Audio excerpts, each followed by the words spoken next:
We are back with some valuable life lessons for every age, because at some point, a lot of us can feel like we're stuck in a rut. But there are ways to rediscover and reignite our sense of purpose. So here to help us is Dr. Sue Varma, board-certified psychiatrist and author of the book Practical Optimism. Dr. Varma, good to see you. Good morning. Thank you. So we all think we know what purpose is, but you say that, we've got some misconceptions about it and how we actually define it. Yes. So I define purpose as our soul's way of engaging with the world that aligns with our own unique talents, interests, and hobbies.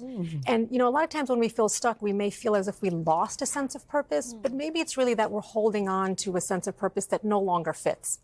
And when I think of the misconceptions, a lot of us think that our purpose has to come from our paycheck, that it has to be big or glamorous or important, or that other people have to understand it.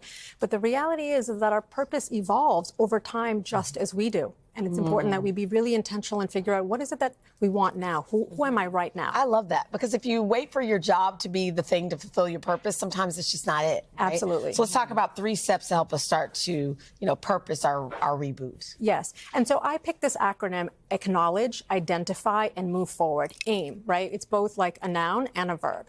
And the acknowledgement comes from recognizing what circumstances led me to choose the path that I'm on right now.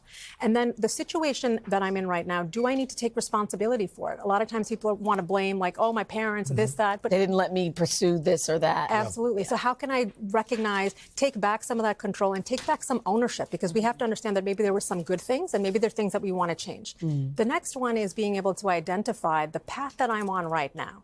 Is it still serving me, right? That's really important. And then what do I need to risk so that I can gain, right? And what am I willing to let go? Because there's always a mind shift. And then the moving forward, I love this part because it's asking yourself to think with the end in mind and then move backwards.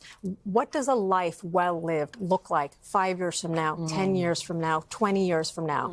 And then what do I love so much that I would do for free? And I'm not asking anyone to do anything for free, but what are you so passionate? I love talking to people, That's right? Good, though. And I would do that for free. And then I would say, let's talk about how do we do that, like the concrete, tangible steps. And the tangible steps are purpose helps beget more purpose, and exercise boosts our sense of purpose, right? Scheduling activities that bring you pleasure and joy. Is it the knitting? Is it the gardening? Is it playing golf? Is it learning a new language, a skill, and a hobby, right? And then asking yourself, what do people know me for? What do people tell me that I'm good for, good at? And then cultivating curiosity through podcasts, through books, through films. And all of this comes from outside of your job. Talking to other people that you don't know Absolutely. also helps that. Yes. So you're not telling us to upend our lives and, restart everything. I mean, how can we kind of do this in a way that still is true to ourselves? I love that you asked that, and I would say to people, even though I said your purpose doesn't have to come from your paycheck or your job, a lot of us are like, but I spend so much time at my job. How do I find meaning in the work and pleasure from the work that I'm already doing? Good. So this is something called job crafting, and this is looking at your job, and so much of the time we're trying to fit ourselves into the job. Here I'm saying, make the job fit you. What is it that you're so good at, right? And a lot of times people are like, but don't give me more work, Dr. Varma. And I'm like, no, think about it, right? Do you like writing? Would you do a little blog once a month for your job, for a newsletter? Do you like bringing people together? Maybe you can do a 5K. I know you just did the marathon, right? So what is it that you're already good at? I get called one time from NBC, can you do a wellness stuff? I'm not in the wellness department, but somebody was like, I'm a producer here, but I love doing this. I care about mental health. So what are you already good at, and how can you tie it? Sometimes it's about finding a task. Sometimes it's about changing the way you perceive your job. Can you link what you're doing to helping other people, right? We know that people live longer, 8.5 years longer, if they're able to connect their sense of purpose to volunteering and to helping other people. So find that connection. And sometimes it's about developing the relationships that work with people. Really good. It's a mind shift. So I think a lot of people think, well, we got to blow everything up and and you say you don't really have to do that. No. Find meaning and purpose where you are right now. And there's so many small things that you can do. And the volunteering part, 2 hours a week, we know that it decreases inflammation in the body.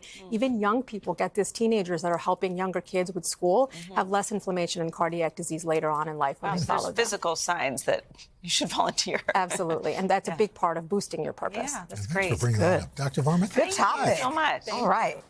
Hey, thanks for watching. Don't miss the Today Show every weekday at 11 a.m. Eastern, 8 Pacific on our streaming channel, Today All Day. To watch, head to today.com/allday or click the link right here.